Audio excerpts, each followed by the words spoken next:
A tiny hedgehog crawled toward a sleeping fox. Her reaction left everyone sobbing. But this wasn't just about what she did in that moment. This was a story about two broken creatures who found each other in the darkness, and how one choice to protect instead of consume would shatter the hearts of everyone who witnessed it. What you're about to see will change the way you think about strength, vulnerability, and what it truly means to love someone.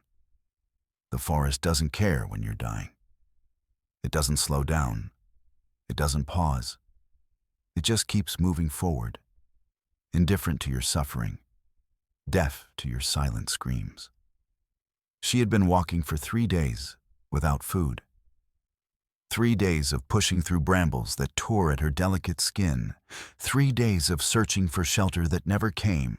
3 days of feeling her tiny body betray her with every step. The hedgehog's name was Ember. Though no one had called her that in so long, she'd almost forgotten it was hers. Her spines, once sharp and proud, now hung limp against her body like the last leaves clinging to a dying tree. Her eyes, which once gleamed with curiosity about the world, had dulled to the color of ash. She was a creature caught between life and death, suspended in that terrible space where hope has already abandoned you, but your body refuses to let go. The autumn had been cruel that year. The acorns hadn't fallen in abundance.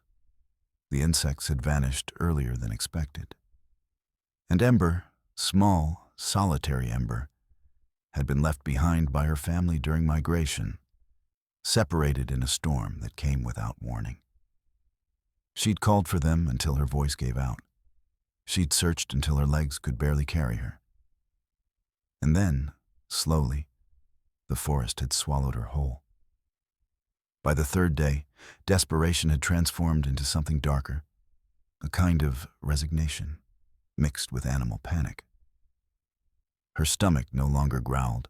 It had moved beyond hunger into a hollow ache that felt like her insides were consuming themselves. Her breathing had become shallow, each inhale a conscious effort that required more willpower than she possessed. She'd tried everything. She dug into the frozen earth, searching for grubs, finding nothing but dirt under her claws. She'd climbed trees looking for nuts, only to discover that squirrels had already claimed everything worth taking. She'd huddled under logs and leaves, but the cold seeped through every gap, every weakness in her defenses, until shivering became the only thing keeping her awake. The worst part wasn't the hunger or the cold. It was the loneliness. Ember had never been alone before. She'd grown up surrounded by her family, her mother's protective warmth, her siblings' playful roughhousing, the constant presence of others who knew her, who cared whether she lived or died. Solitude had always seemed like a distant concept, something that happened to other creatures, not to her. But now solitude was all she had. Every sound in the forest made her freeze. The snap of a twig could be a predator. The rustle of leaves could be danger. She'd seen a fox once, 3 days ago, moving through the underbrush with terrifying grace. The fox hadn't seen her. Ember had curled into a ball, her spines raised, hoping to become invisible. But that moment had crystallized something in her mind. She wasn't just hungry and cold. She was hunted. She was prey. And she was completely, utterly alone. By the 3rd night, Ember knew she was dying. It wasn't a dramatic realization. It came quietly, the way most terrible truths do. She was sitting beneath an old oak tree, shivering so violently that her entire body felt like it might shake apart. Her vision had started to blur at the edges. Her thoughts moved slowly, as if they were wading through thick mud. She could feel her heartbeat, weak, irregular, like it was forgetting how to do its job. She thought about her mother. She thought about the burrow they'd shared, warm and safe beneath the roots of an ancient tree. She thought about the sound of her siblings' tiny claws clicking against the packed earth as they played. She thought about the taste of earthworms and beetles, about the feeling of her mother's nose gently nudging her toward food, about being part of something larger than herself. All of that was gone now. And in its place was this: a tiny hedgehog, barely more than a bundle of spines and suffering, waiting to die in a forest that had no use for her. But then, something shifted. It was a smell that reached her first. Warm, earthy, the scent of a den that had been lived in, a space that held heat and shelter. Ember's head lifted, though the movement cost her almost everything she had left.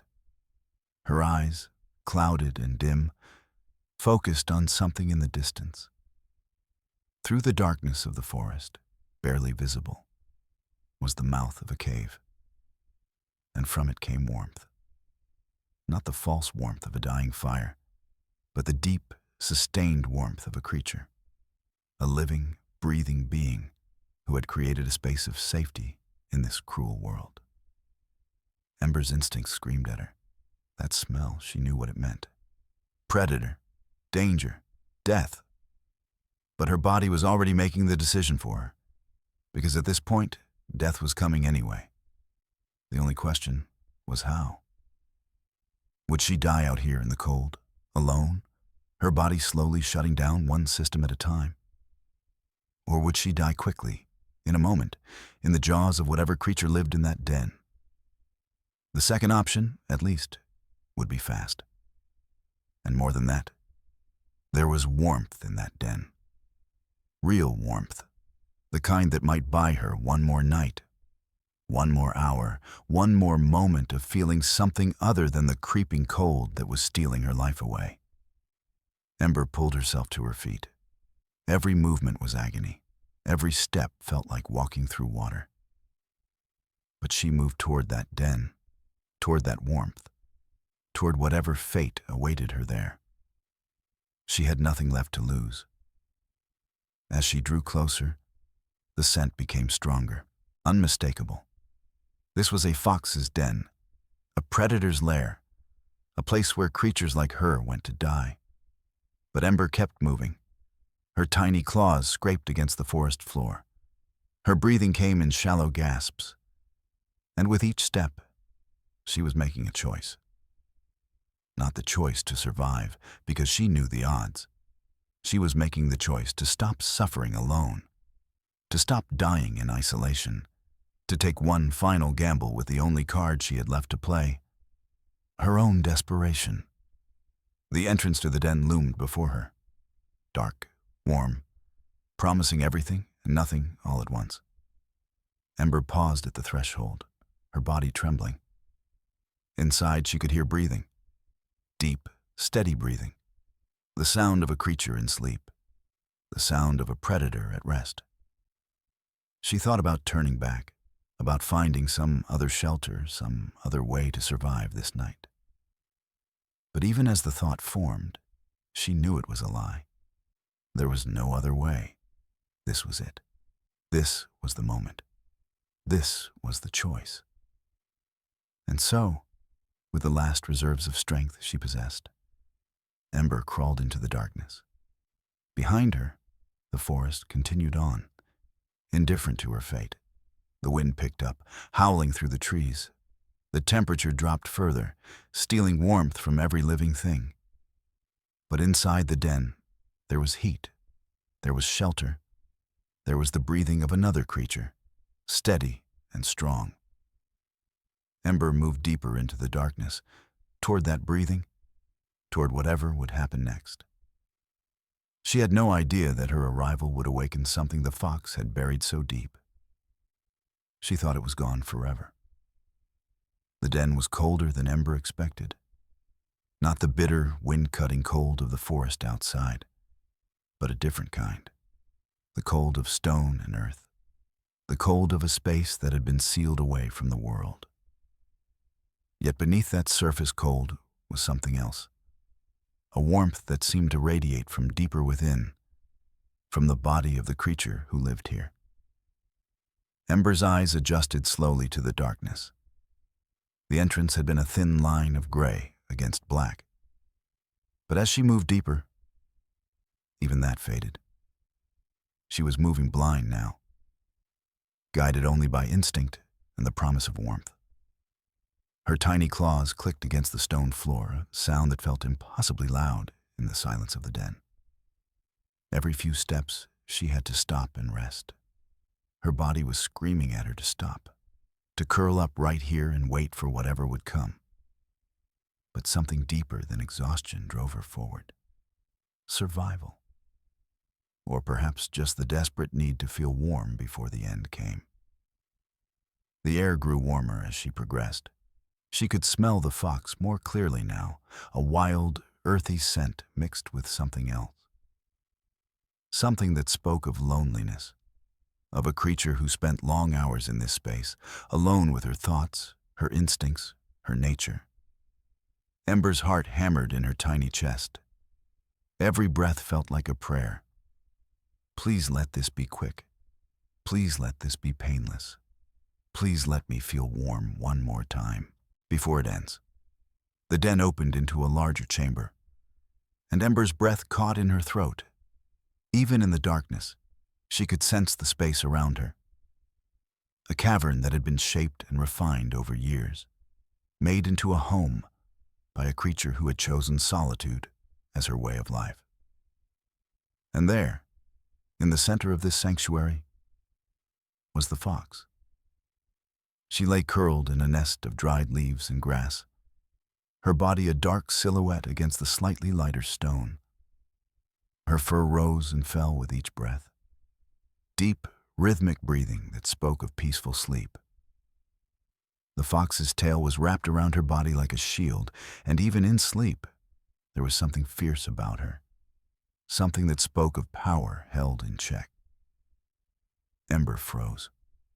Every instinct in her body screamed at her to run, to flee, to do anything but approach this sleeping predator. But her legs wouldn't obey. They were too weak. Her body was too tired.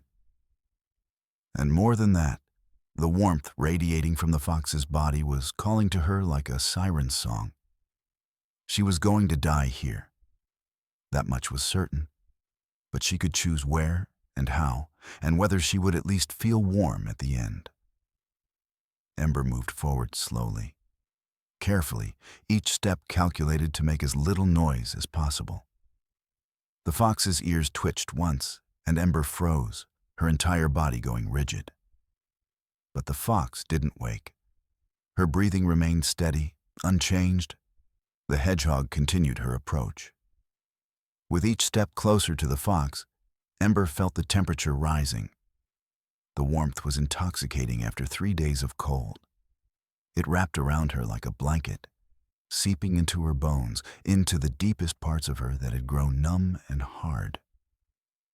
She could almost feel life returning to her extremities. Could almost believe that she might survive this night. But survival wasn't the point anymore. She was past that. What she wanted now was simply to not be alone when it ended. To feel another creature's presence, even if that creature was the one who would end her. The fox was larger than Ember had realized. Up close, she seemed to take up the entire space of the den.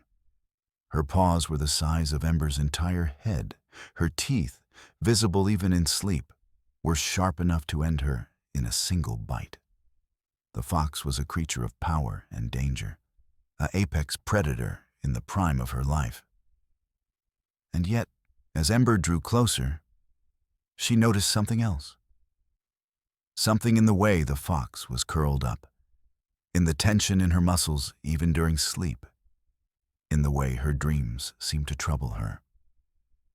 There was something broken about this fox, something wounded that had nothing to do with physical injury. Ember recognized it because she felt it too. Ember was close enough now to feel the heat radiating from the fox's body. Close enough to smell her more clearly, not just the wild predator scent, but something underneath. Loneliness, desperation, a need for connection that had gone unfulfilled for so long. It had calcified into something harder, something that looked like indifference, but was really just protection. The hedgehog positioned herself carefully, moving with the last of her strength and coordination. She settled herself into the curve of the fox's belly, in that warm space between the fox's body and her own tail. The warmth was immediate and overwhelming. It wrapped around her like an embrace, and Ember felt something inside her begin to crack open. She was so tired, so hungry, so desperately, achingly alone. And now, for the first time in 3 days, she wasn't alone. There was another creature here. A predator, yes, but a living, breathing presence. A heartbeat other than her own. A warmth that spoke of life continuing, of survival, of something that mattered beyond her own suffering. Ember closed her eyes, let herself rest against the fox's body. She could feel the fox's ribs expanding and contracting with each breath. She could feel the steady thump of the fox's heart, strong and sure. She could feel the rise and fall of the fox's body as she slept. And for the first time since she'd been separated from her family, Ember felt something like peace. She didn't know how long she rested there. Minutes? Hours? Time had lost meaning. All she knew was warmth and the presence of another creature, and the fading hope that perhaps, just perhaps, she might see the dawn. But then, something changed. The fox's breathing shifted, deepened. Her body tensed. Her eyes, which had been closed in sleep, began to flutter open. Ember's heart seized in her chest. This was it. This was the moment. The fox would wake and see her, and instinct would take over. The predator would recognize the prey, and everything would end. She tried to pull away, to create distance between herself and the fox, but her body wouldn't obey. She was too weak, too exhausted, too comfortable in the warmth to move. The fox's eyes opened fully. For a moment, there was nothing but darkness and the sound of two creatures breathing. Ember could feel the fox's body go rigid beneath her. She could sense the moment of recognition, the instant when the fox's sleeping mind gave way to wakefulness and understanding. The fox had a hedgehog in her den, a tiny, desperate creature who had crawled into her sanctuary, seeking shelter. And in the next few seconds, everything would change. The fox's eyes were open now, fully aware, staring directly at the small creature nestled against her belly. For a moment, that felt like an eternity. Neither of them moved. Neither of them breathed. The entire world seemed to pause, waiting to see what would happen next. The fox's name was Sorrow. Though she hadn't answered to that name in so long, she'd almost forgotten it belonged to her. She was a creature of 5 winters, which made her old enough to have learned the harsh lessons of survival, young enough to still remember what it felt like to be part of a pack. But that was before. Before the hunters came. Before everything changed. Before she'd learned that the only way to survive was to be alone. For the past 2 years, Sorrow had lived in this den, isolated from the world, hunting only what she needed, speaking to no one, trusting nothing. She'd become something other than a fox, something harder, colder, more efficient. She'd learned to ignore the ache in her chest that came from solitude. She'd learned to suppress the instinct to connect, to bond, to care, because caring meant vulnerability, and vulnerability meant death. And now, in the darkness of her den, a hedgehog had crawled into her space. Sorrow's first instinct was predatory. It was automatic, hardwired into her bones by generations of ancestors who had survived by hunting creatures exactly like this one. Her muscles tensed. her lips pulled back from her teeth. Every fiber of her being screamed at her to move, to strike, to end this intrusion with the efficiency of a practiced killer. But something stopped her. It was the way the hedgehog was trembling. Not with fear, though there was that too, but with cold, with exhaustion, with a desperation so profound that it mirrored something deep inside Sorrow's own chest. This creature hadn't come here to challenge her or threaten her. It had come here to die, and it had chosen to die here, in her den, rather than alone in the forest. Sorrow's breath came slowly. She forced herself to remain still, to observe, to understand. Her eyes adjusted to the darkness, and she could see the hedgehog more clearly now. It was tiny, barely more than a handful of spines and suffering. Its fur was matted and dirty. Its spines, which should have been sharp and proud, hung limp and broken. This creature was at the absolute end of its rope, clinging to life by the thinnest of threads, and it had chosen her den as its final resting place. The predator in Sorrow recognized an easy meal. But something else in her, something she'd thought she'd buried so deep it could never resurface, recognized something far more important. A kindred spirit. Another creature who understood what it meant to be broken. Another being who had been abandoned by the world and left to fend for itself. Sorrow had been separated from her pack during a winter storm 3 years ago. She'd been young then, barely more than a yearling, still learning the ways of survival.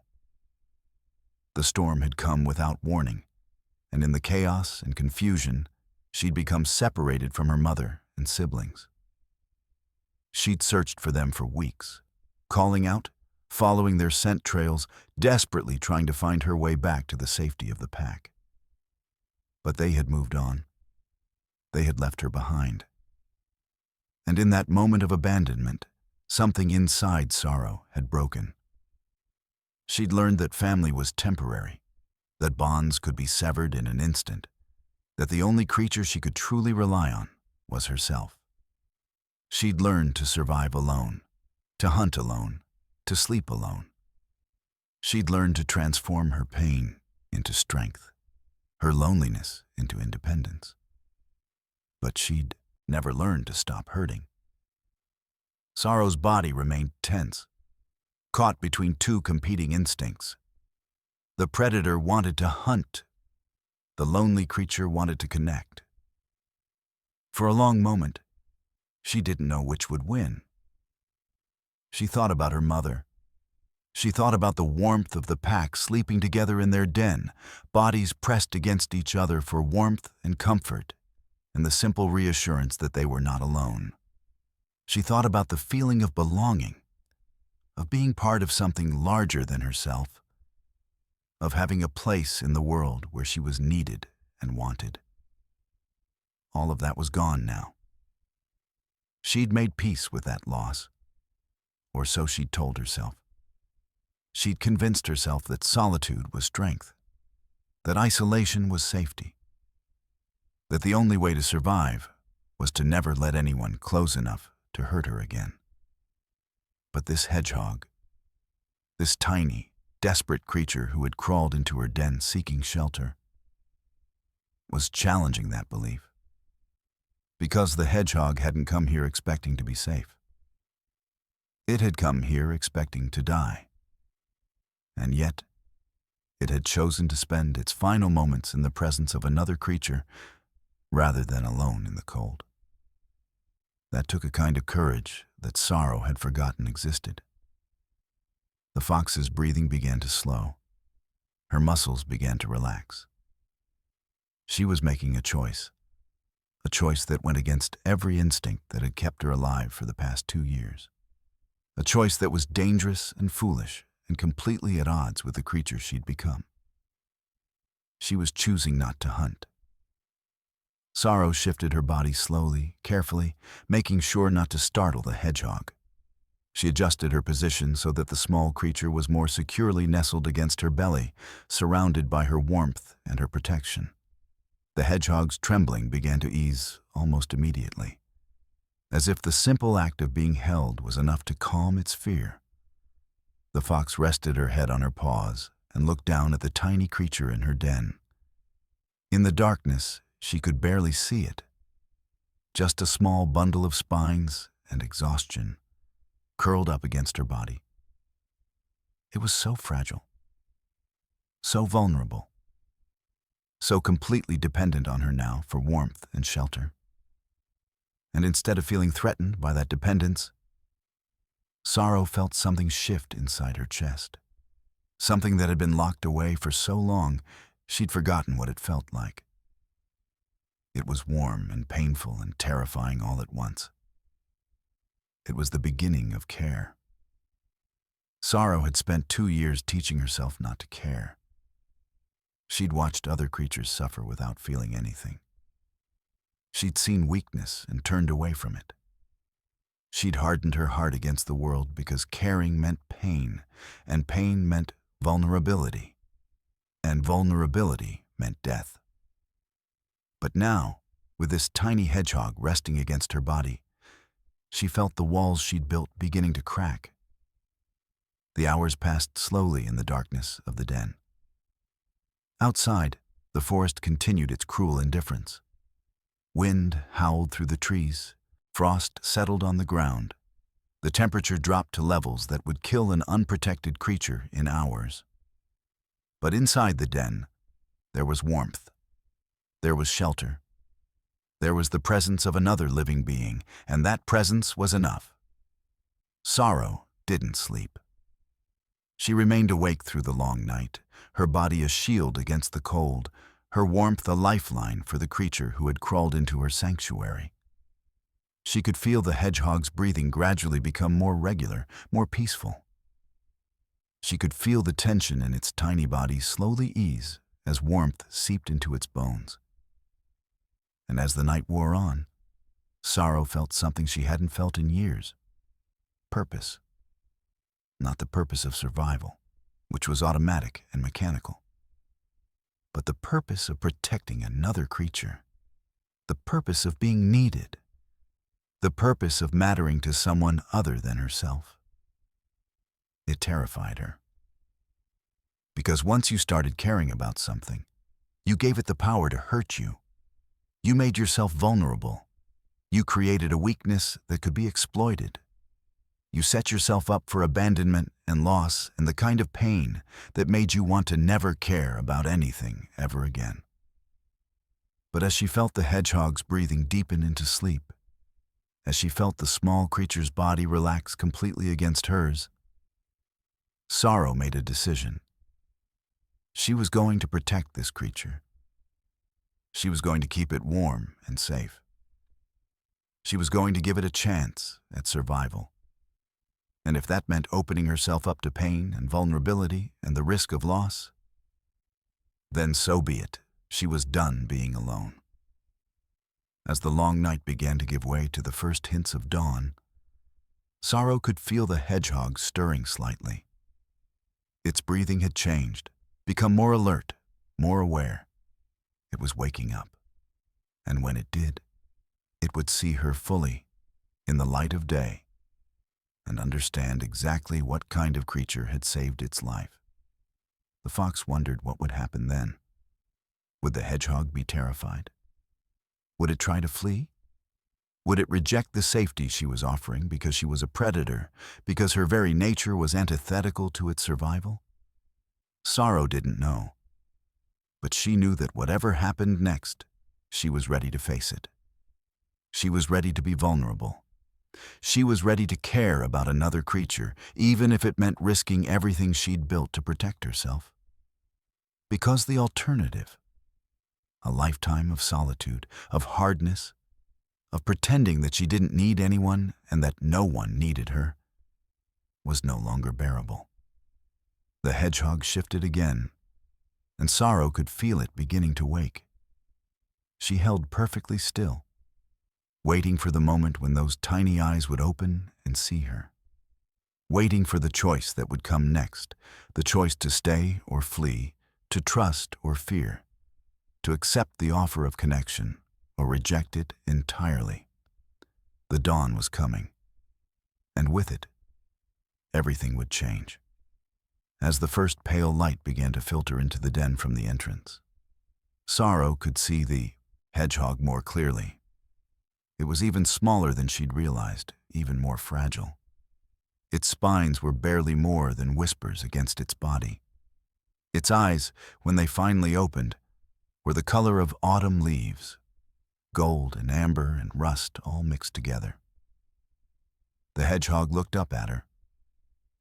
For a moment, there was recognition. The hedgehog understood what sorrow was. It understood the danger. It understood that it was prey, and sorrow was predator. And by all the laws of nature, this situation should have ended very differently. But instead of fear, Sorrow saw something else in those eyes. She saw understanding. She saw gratitude. She saw the knowledge that this small creature had come here to die, and instead, it had found shelter. It had found warmth. It had found another being who had chosen not to hunt it, not to kill it, but to protect it.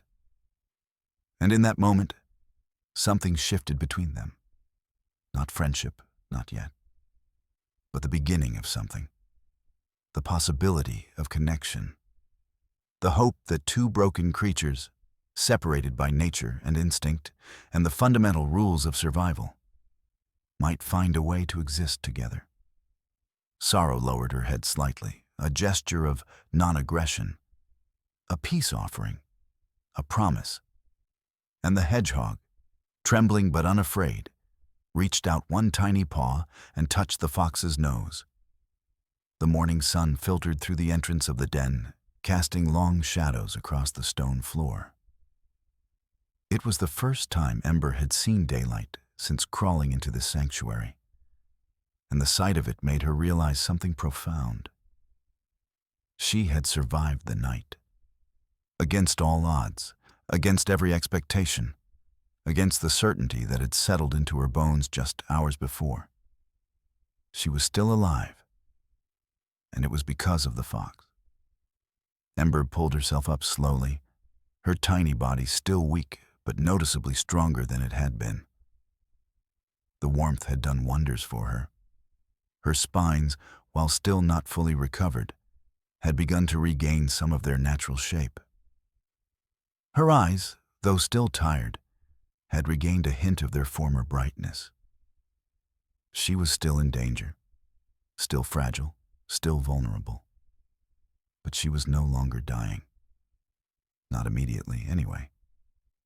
She looked up at Sorrow, who was watching her with an intensity that should have been terrifying, but somehow wasn't.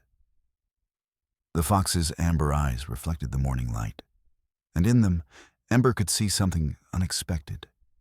Gentleness, care, a deliberate choice to see her not as prey, but as a creature worthy of protection. "You're awake," Sorrow said, her voice rough from disuse, but surprisingly soft. She hadn't spoken to another creature in so long. The words felt strange in her mouth, foreign and uncertain. Ember nodded slowly, not trusting her voice. She was still processing the reality of her situation. A few hours ago, she'd been certain she was going to die. Now she was being addressed by a predator with kindness. The cognitive dissonance was almost too much to bear. "What's your name?" Sorrow asked, settling more comfortably on her haunches. She was trying to appear non-threatening, making herself smaller, less imposing. It was a strange thing for a predator to do, to diminish her own presence to make another creature feel safe. "Ember," the hedgehog replied, her voice barely above a whisper. "My name is Ember." "Ember," Sorrow repeated, as if tasting the word. "That's a beautiful name. It suits you, small but fierce, with the potential to become something larger if given the chance." Ember felt something warm bloom in her chest that had nothing to do with the fox's body heat. Someone knew her name. Someone had spoken it with care. Someone saw her as more than just a dying creature to be pitied or hunted. "What's yours?" Ember asked. "Sorrow," the fox replied. And there was a weight to that word, a history that Ember could sense even without understanding it fully.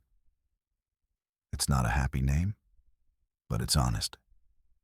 And I've learned that honesty is more valuable than happiness." As the morning progressed, Ember became increasingly aware of a problem. She was still desperately hungry. The warmth had helped, the rest had helped, but her body was still running on empty. She needed food, real food, not just the shelter and comfort that Sorrow had provided. As if reading her thoughts, Sorrow stood and stretched, her long body extending across the den. "You need to eat," she said, stating it as fact rather than question. "I'll hunt. There are small rodents near the stream, and perhaps some late insects if we're lucky. Stay here. Rest. I'll return before nightfall." Ember felt panic spike through her at the thought of being left alone. "Wait. Will you come back?" Sorrow paused at the entrance of the den, silhouetted against the morning light. For a moment, she didn't answer. Then, slowly, she turned back to face the hedgehog. "Yes," she said simply. "I will come back. I promise you that, Ember. I will always come back." And with that, she was gone, leaving Ember alone in the den for the first time since arriving. Alone in the den, Ember had time to think about what had happened. She'd gone from being abandoned by her family, to being lost in the forest, to being on the very edge of death, to being saved by a predator who had chosen compassion over instinct. It was the kind of story that seemed impossible.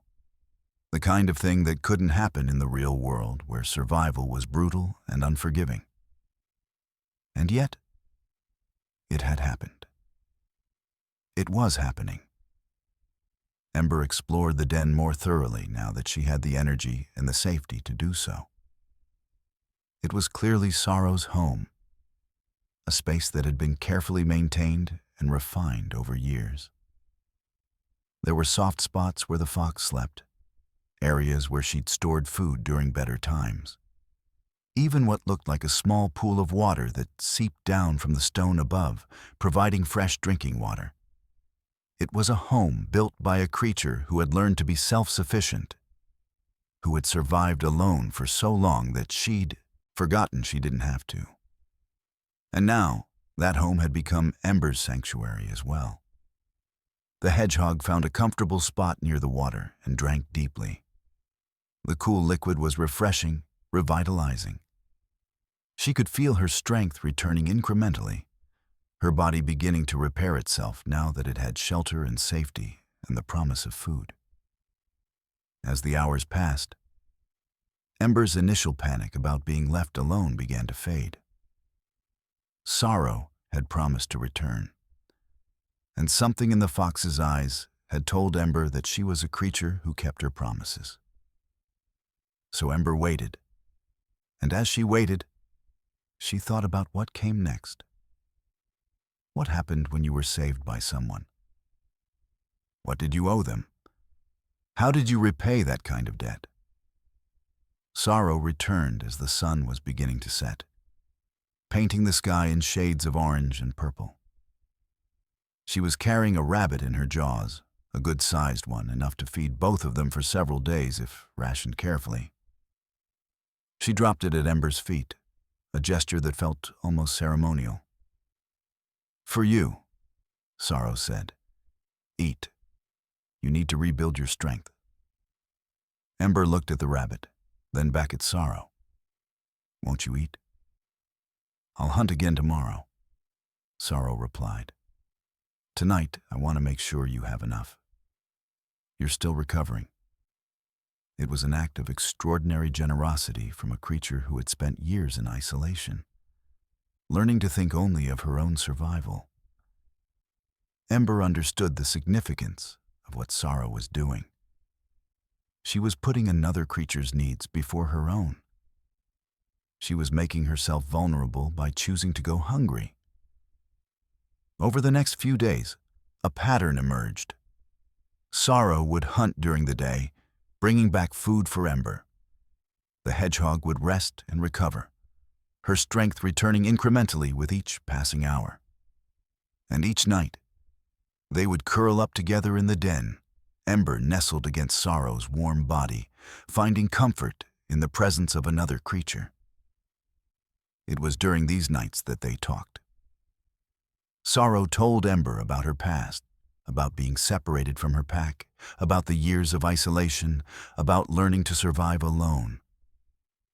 She talked about the hardness that had grown in her heart, the walls she'd built to protect herself from pain. And Ember shared her own story. She told Sorrow about her family, about being separated during the storm, about the 3 days of searching and suffering and slowly losing hope. She talked about the moment when she decided to crawl into the den, about accepting what she thought was inevitable death. With each conversation, the bond between them deepened. They were two creatures from different worlds, separated by nature and instinct and the fundamental rules of survival.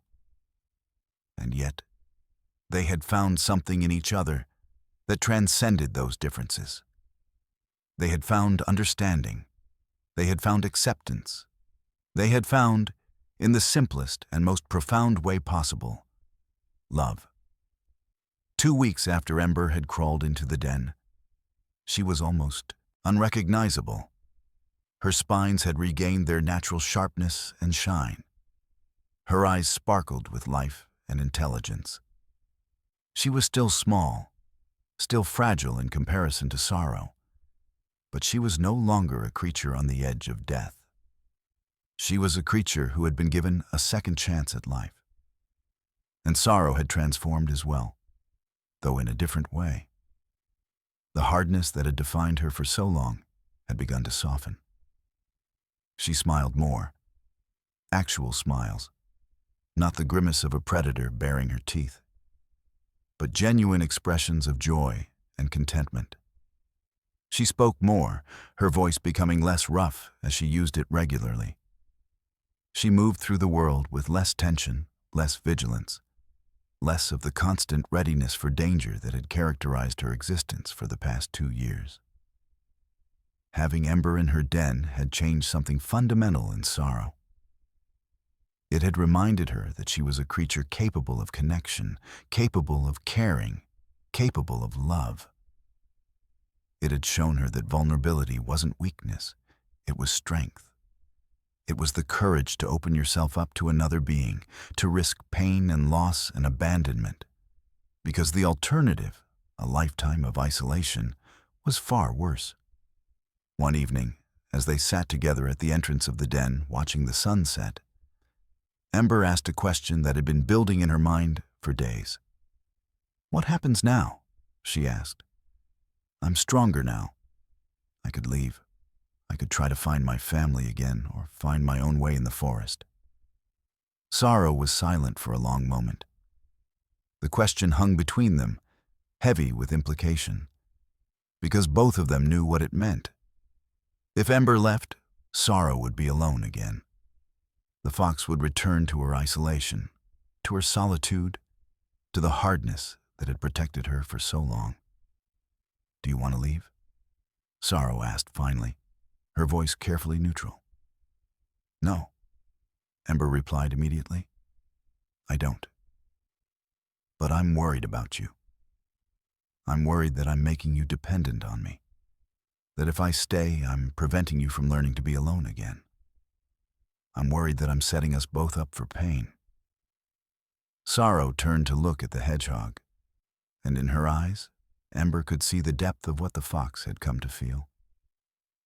It was overwhelming, this realization that she was loved so completely by another creature. I don't want to be alone again, Sorrow said simply. I spent 2 years learning to survive without connection, and I was surviving. But I wasn't living. I wasn't happy. I wasn't whole. You've shown me that there's more to existence than just survival. You've shown me that vulnerability and connection and love are worth the risk of pain. And I don't want to go back to what I was before. Ember moved closer to Sorrow, pressing herself against the fox's warm body. Then I'll stay, she said. Not because I'm weak or because I need you to survive, but because I choose to. Because being with you is better than being alone. Because I love you. It was the first time either of them had said the word out loud. And once it was spoken, it couldn't be taken back. They were bound to each other now, not by necessity or circumstance, but by choice, by love, by a commitment to face whatever came next together. As the sun sank below the horizon, painting the sky in shades of crimson and gold, Sorrow and Ember sat together at the entrance of their den. They were two creatures who should have been enemies, separated by nature and instinct. And yet, they had found a way to transcend those boundaries. They had found a way to love each other, and in doing so, they had both been transformed. Sorrow had learned that opening her heart to another creature wasn't weakness. It was the most courageous thing she could do. And Ember had learned that sometimes salvation comes from the most unexpected places, and that the creatures we fear the most are often the ones most capable of saving us. Winter came early that year, settling over the forest with a harshness that seemed almost personal. Snow fell in thick blankets, covering the ground and the trees and everything in between with a pristine white that was beautiful and deadly in equal measure. Inside the den, Sorrow and Ember remained warm and safe, their small sanctuary insulated from the worst of the cold by stone and earth and the heat of their own bodies pressed together. It had been nearly 2 months since Ember had crawled into the den. 2 months of healing, of bonding, of learning to trust another creature completely. 2 months of Sorrow hunting and providing, of Ember growing stronger and more confident with each passing day. 2 months of a happiness that neither of them had thought possible. But happiness, as they would soon learn, is always fragile. It exists on borrowed time, always vulnerable to the harsh realities of the world. The first sign of trouble came on a morning when the snow was particularly deep. Sorrow had gone out to hunt, leaving Ember curled up in their sleeping spot, warm and content. The Hedgehog had begun to venture outside occasionally now, exploring the area around the den under Sorrow's watchful eye. But she still preferred the safety and warmth of their sanctuary. She was dozing when she heard it. The sound of voices, not the natural sounds of the forest, the crack of branches under the weight of snow, the howl of wind through the trees. But voices, human voices. Ember's eyes snapped open, her spines immediately raising in alarm. Humans. The most dangerous creatures in the forest, the ones that killed for sport, that destroyed habitats, that hunted without mercy or reason. The voices grew closer, and Ember could hear the sound of movement through the snow. Heavy footsteps, the crunch of boots, the crack of branches being broken deliberately rather than bending under weight. "There's a den here," one of the voices said, a man's voice, rough and eager. Probably a fox. Could be worth something. Ember's heart began to race. They were coming for Sorrow. They were coming to hunt her, to kill her, to destroy the creature that had saved Ember's life. The Hedgehog scrambled to the back of the den, pressing herself into the deepest shadows. She was small enough that the humans might not notice her. But Sorrow was large and valuable. Sorrow was in danger. The voices continued outside, and Ember could hear the sound of something being prepared. A trap, perhaps, or a gun. She'd heard stories from the other creatures in the forest about humans and their weapons, about how quickly death could come from the crack of a single sound. "We'll set up here and wait," the same voice said. "The fox will come back to the den eventually. They always do." Ember pressed herself further back into the shadows, her tiny body trembling.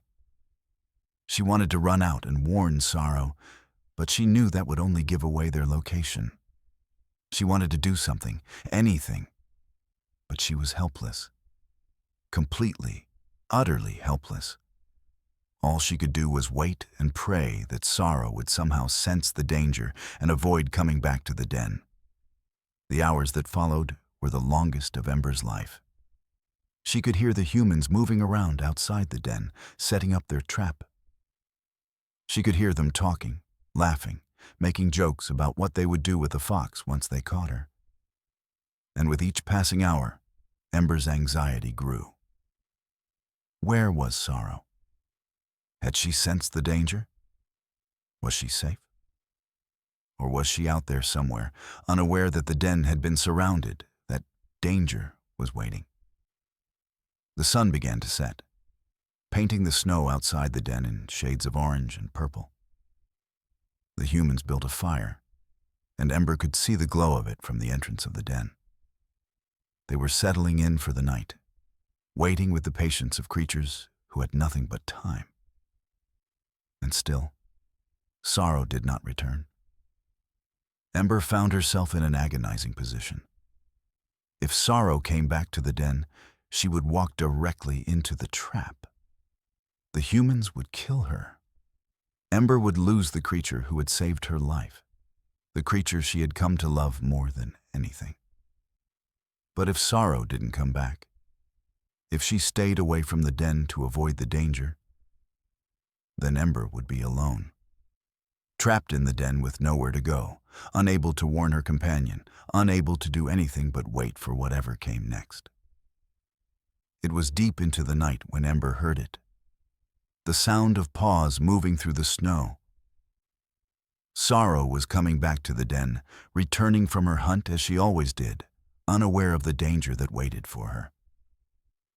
Ember scrambled to the entrance of the den, her tiny body moving as fast as she could. She had to warn Sorrow. She had to do something to prevent the fox from walking into the trap. But as she reached the entrance, she saw Sorrow pause. The fox's ears had perked up, and her body had gone rigid. She had sensed something, the presence of the humans perhaps, or the smell of the trap they'd set.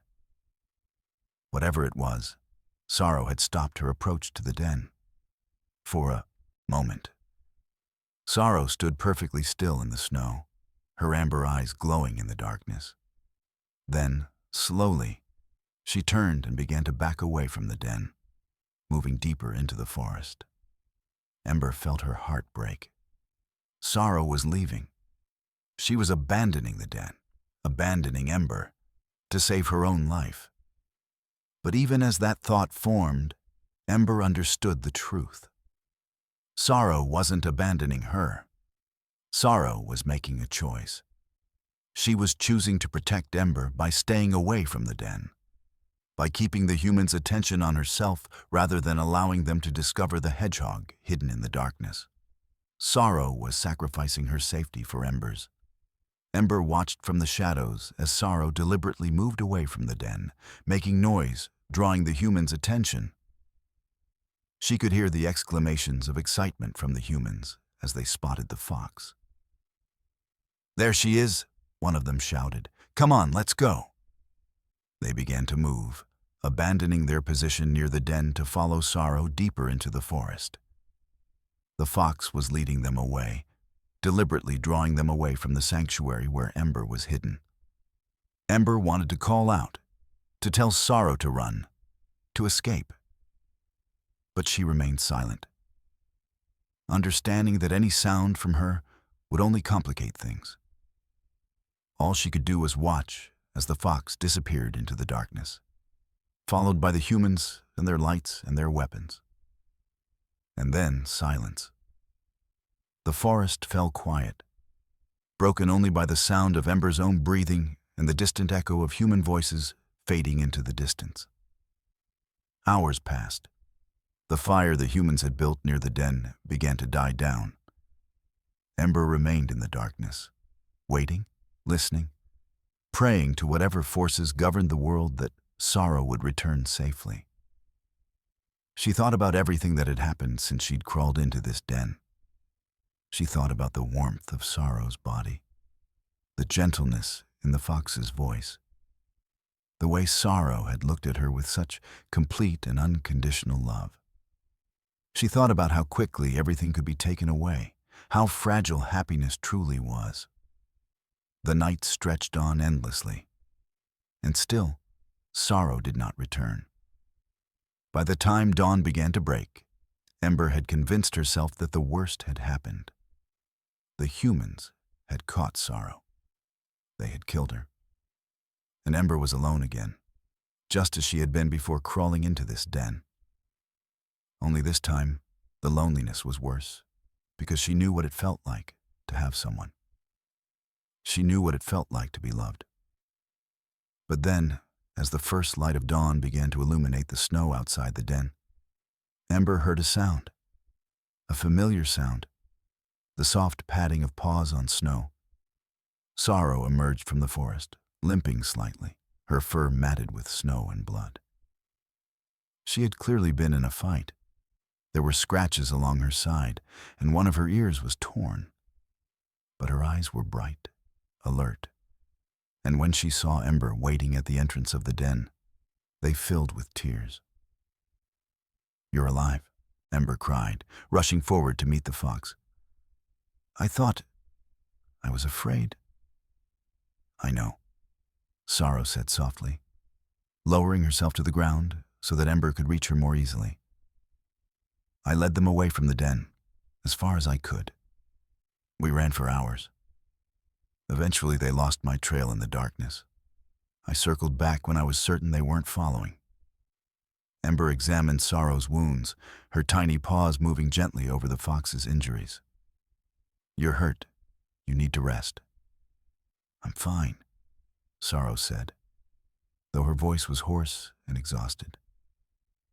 "I'm fine as long as you're safe. That's all that matters." As Sorrow rested and recovered from her ordeal, Ember had time to process what had happened. The fox had risked her life to protect the hedgehog. She had deliberately drawn the humans away from their sanctuary, putting herself in danger to keep Ember safe. It was an act of love so profound, so complete, that it transcended the boundaries of species and instinct. It was the kind of love that asked for nothing in return, that gave everything without expectation of reward. And it changed something fundamental in Ember's understanding of the world. She had thought that love was something fragile, something that could be destroyed by circumstance or danger. But what Sorrow had shown her was that true love was the opposite. True love was the strongest force in existence. It was stronger than survival instinct. It was stronger than fear. It was stronger than the hardest walls that could be built around a heart. Over the next few days, as Sorrow recovered from her wounds, they discussed what had happened. The humans knew about the den now. They knew there was a fox living here. They would likely return, and next time they might be more prepared, more determined. "We could leave," Ember suggested, though the thought of abandoning their sanctuary made her heart ache. "We could find a new den, somewhere the humans won't find us." Sorrow considered this, her amber eyes thoughtful. "We could," she agreed. "But I'm not sure it matters anymore. The humans are spreading deeper into the forest every year. There's nowhere left that's truly safe. And I'm not sure I want to spend the rest of my life running." "What do you want to do?" Ember asked. Sorrow looked at the hedgehog, and a small smile played at the corners of her mouth. "I want to stay here," she said. "I want to stay with you. And I want to face whatever comes next, together. Because whatever happens, whether the humans come back, whether winter is harsh, whether the world tries to tear us apart, I know that as long as we're together, we can survive it." Ember pressed herself against Sorrow's warm body, and together they looked out at the snow-covered forest. The world was still dangerous. The future was still uncertain. But they would face it together, bound by a love that transcended species and instinct and the fundamental rules of survival. And that, they had learned, was enough. The winter that year proved to be one of the harshest the forest had seen in decades. Snow piled upon snow, creating drifts that were taller than Sorrow herself. The temperature dropped to levels that would kill an unprotected creature within hours. Streams froze solid, and the hunting that had sustained Sorrow for so long became increasingly difficult. But inside their den, Sorrow and Ember remained warm and safe. The fox had spent the weeks following the encounter with the humans preparing. She had hunted with fierce determination, storing meat in the deepest parts of the den where it would remain frozen and preserved. She had gathered dried grasses and leaves for bedding. She had reinforced the den's entrance with branches and snow, creating a barrier against the worst of the cold. It was the den of a creature who was no longer thinking only of her own survival. It was the den of a creature who was preparing for the winter, not just for herself, but for another being she loved. Ember, for her part, had grown stronger and more confident with each passing week.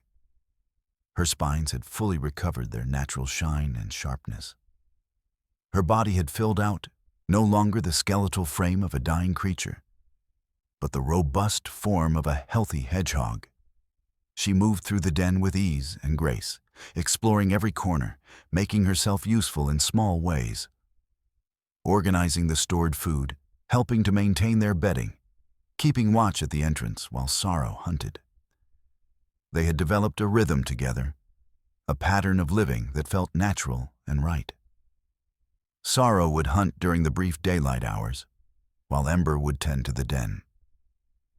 In the evenings, they would curl up together, sharing warmth and stories and the simple comfort of another creature's presence. It was on a particularly bitter morning in late January when Sorrow heard the sound. Not the sound of humans or danger, but something else. A cry of distress, muffled by the heavy snow that continued to fall. Sorrow's ears perked up immediately. She looked at Ember, who had also heard the sound, her small face creased with concern. "What is it?" Ember asked. "I don't know," Sorrow replied. "But something is in trouble. I need to investigate." "It could be a trap," Ember said, her voice filled with worry. "The humans could be trying to lure you out again." "Perhaps," Sorrow acknowledged. "But I can't ignore a creature in distress. I have to at least see what it is." She moved toward the entrance of the den, but Ember scrambled after her, pressing herself against the fox's leg. "Please be careful," the hedgehog said. "Please come back to me." Sorrow looked down at the small creature clinging to her, and her heart swelled with love. "I will," she promised. "I always do." The source of the cry turned out to be a young rabbit, barely more than a kit, trapped beneath a fallen branch that had been weighed down by snow. The rabbit was nearly frozen, its body barely moving, its eyes glazed with the approach of death. Sorrow could have walked away. She could have left the rabbit to its fate. It would have been the practical thing to do, the thing that a predator was supposed to do. But Sorrow was no longer just a predator. She was a creature who had learned the value of compassion, who understood that saving a life was more important than following instinct. She carefully moved the branch, using her strength to lift it away from the rabbit. The young creature tumbled forward into the snow, gasping for breath, its body convulsing with cold.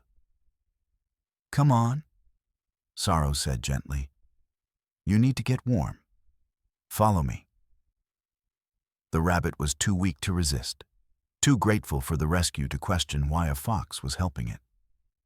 It stumbled after Sorrow through the deep snow, following the fox back toward the den. When they arrived at the den, Ember's first instinct was alarm. A rabbit, a prey animal by all the laws of nature, was entering their sanctuary. But she quickly recognized the rabbit's condition and understood what had happened. It was trapped, Sorrow explained, helping the rabbit to a spot near their fire pit. "It would have died if I hadn't freed it." Ember moved forward, her natural compassion overriding any predatory instinct. She helped position the rabbit closer to the warmth, and together with Sorrow, they worked to revive the young creature, sharing their body heat, offering water, and eventually some of the stored food. The rabbit's name was Clover, and she was only a few months old, barely more than a kit.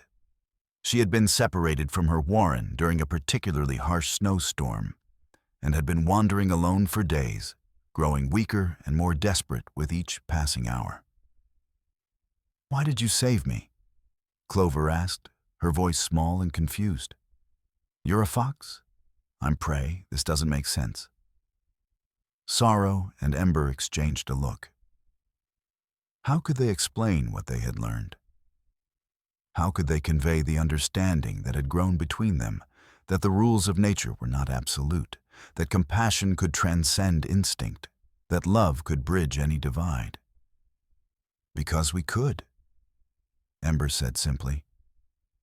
"And because we know what it's like to be alone and afraid and certain that the end is coming. We couldn't leave you to face that." Over the next few weeks, Clover recovered in the warmth and safety of the den.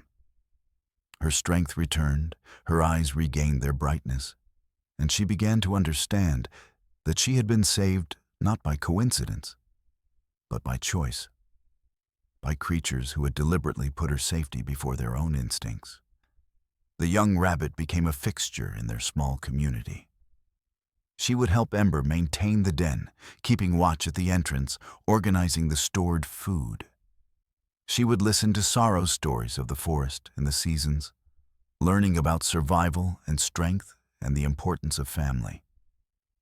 And in return, she offered something that neither Sorrow nor Ember had expected: a different kind of love.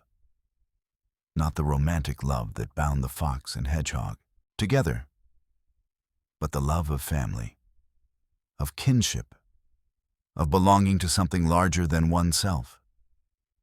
Sorrow found herself taking on the role of protector and teacher. She would venture out into the harsh winter to hunt, bringing back food not just for herself and Ember, but for Clover as well. She would tell stories of her past, of her pack, of the family she had lost. And in caring for Clover, she felt as though she was honoring the memory of her own family, as though she was creating something good out of the pain of her abandonment. Ember, meanwhile, had become the heart of their small group. She was the one who mediated disputes, who ensured that everyone was cared for, who reminded them all of why they had chosen to stay together. She moved between Sorrow and Clover, creating bonds, strengthening connections, building something that looked remarkably like a family. One evening, as the three of them huddled together in the den, Clover asked a question that had been building in her mind. "Don't you ever regret it?" she asked. "Saving me, taking me in, sharing your food when you could barely hunt enough for yourselves?" Sorrow considered the question carefully. "No," she said finally. "I don't regret it. For years I lived by the philosophy that survival was the only thing that mattered. I believed that caring about other creatures was a weakness, that the only way to stay alive was to think only of yourself. But I was wrong. I was surviving, but I wasn't living. Not really. What changed? Clover asked. Ember, Sorrow said, looking at the hedgehog with eyes full of love. Ember came into my life when I was certain I was going to spend it alone. And she showed me that there was more to existence than just survival. She showed me that connection and love, and the willingness to be vulnerable. Those things were worth more than all the self-protection in the world. Ember reached over and touched her nose to Sorrow's, a gesture of affection that had become familiar between them. "And you saved me," Ember said.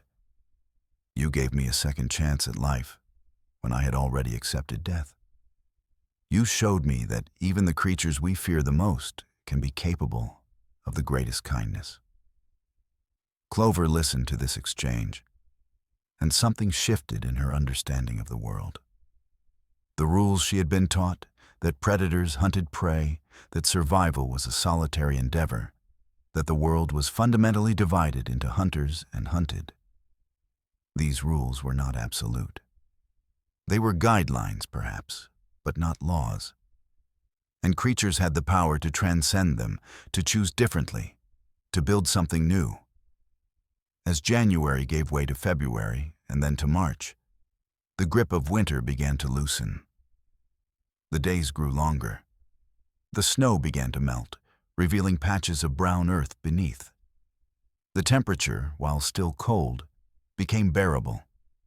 And with the approach of spring came a sense of renewal, of hope, of the possibility that the harsh season was finally coming to an end. Sorrow ventured further from the den during her hunts, returning with increasingly diverse prey. Birds that were beginning to migrate back north, small rodents emerging from their winter burrows, even fish from streams that were beginning to thaw. The stored food in the den diminished as they ate through their winter supplies, but it was no longer a desperate rationing. It was a comfortable abundance. Ember spent more time outside the den now, exploring the forest as it awakened from its winter sleep.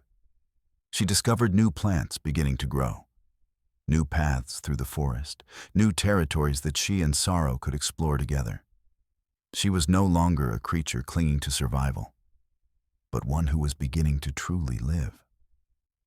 And Clover, who had arrived as a desperate, dying creature, had become a vibrant, healthy young rabbit.